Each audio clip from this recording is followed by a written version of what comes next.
But nothing heals the past like I.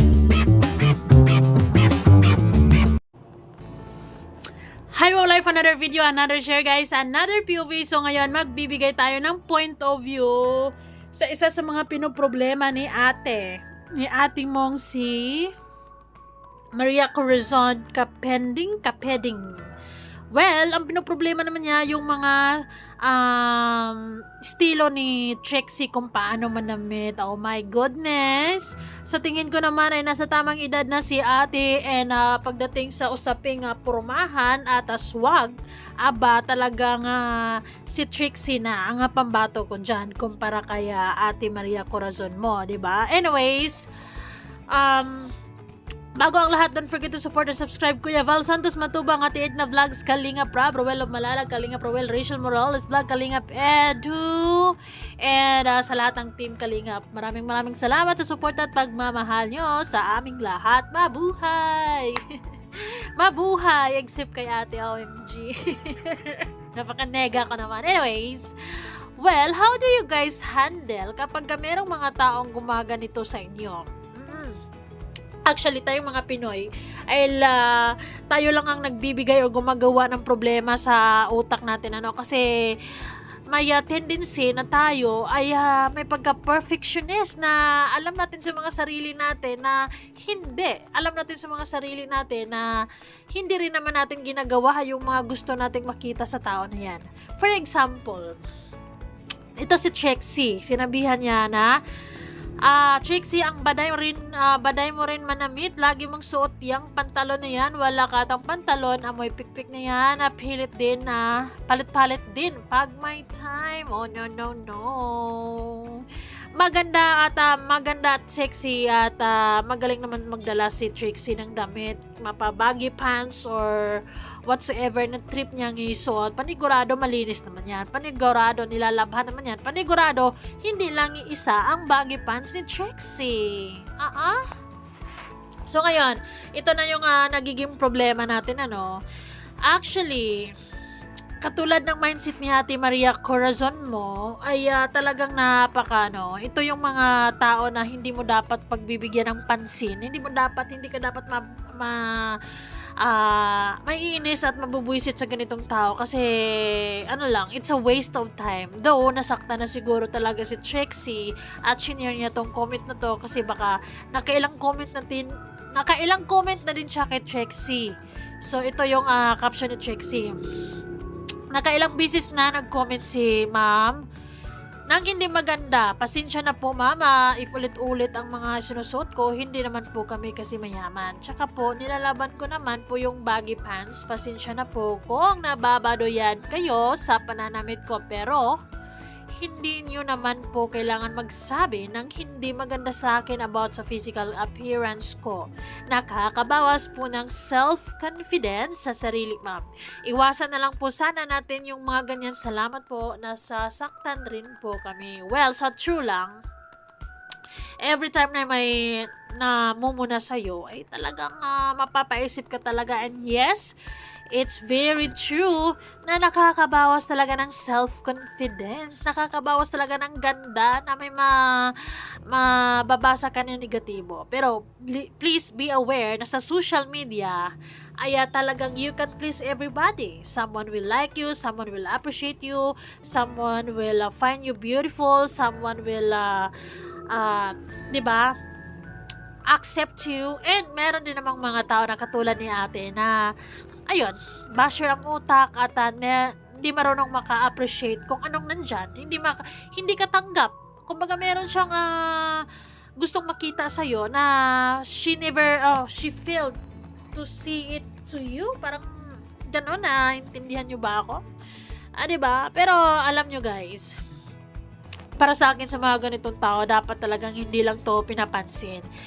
Every time siguro, Trixie, na makabasa ka ng mga negatibo, embrace positivity and avoid negativity, kasi kapag lagi mong papansinin yung mga katulad ng ganitong tao ay walang magiging magandang mangyari sa'yo kasi mas stress ka lang lalo, mabuisit ka lang, may inis ka lang, you will be having a bad day kung isipin mo lahat ng mga bashers mo. Kaya nga haters gonna hate kasi wala talaga lang silang magandang sasabihin sa'yo, and lahat yan ay nandyan dyan yan sila para mamuna at never kanilang ma-appreciate kung anong kaya mong gawin, di ba? Lagi silang nag-e-expect sa'yo ng more and more and more and more, and kung hindi nila makita yon, sasabihan ka na lang ng hindi maganda. Hi, buhay! So, ang mga kasi, may mga ganito kasing mindset na tayong mga tao, kung may makakakita ka ng tao na laging nakabihis, laging presentable, maarte, issue. Ang arte naman yan. Ganito, ganyan, hindi naman bagay, ganon. Kapag ka meron namang makakita ka namang simpleng manamit, classy lang, or alam mo yun, yung katulad ng Trixie, yes, nakikita naman natin na minsan maulit-ulit, o sino bang hindi nag-uulit ng damit dyan, di ba? Sino bang mga artista nga nag-uulit-ulit nga ng damit, sino, tayo pa kaya, di ba? Tapos, ini-issue na naman nila yan. Ang baduy naman manamit, parang hindi naman nagpapalit ng damit. O, di ba? Wala kang kalalagyan talaga kapag lagi mong iisipin ang sasabihin ng iba. Kaya, Trixie, learn the art of Deadma. As long as you're happy, as long as you're doing good, as long as you feel comfortable, go for it. Sway. Slay. Di ba? Dapat ganun. Huwag mo nang pag-iintindihin yung mga mas maganda yung buhay mo kaysa mindset or kaysa sa buhay ni ate. Kasi kapag maganda yung buhay ng isang tao, they don't have time to mamaliit ng ibang tao. But anyways, kung ako si Trixie, talagang hindi ko lang imamayan yung mga sinasabi ng mga bashers, kasi dapat ang mga bashers ang mas stress sa inyo. Dapat sila yung inisin nyo pa, busitin nyo pa lalo, hanggang sa isang araw ay titigil na sila, ganon. Kasi wala tayong panalo sa mga ganitong mindset, di ba? Kapag magbibihis ka sa araw-araw, ipapakita mo ng mga artika, kikay ka, marami niyang sasabihin, di ba?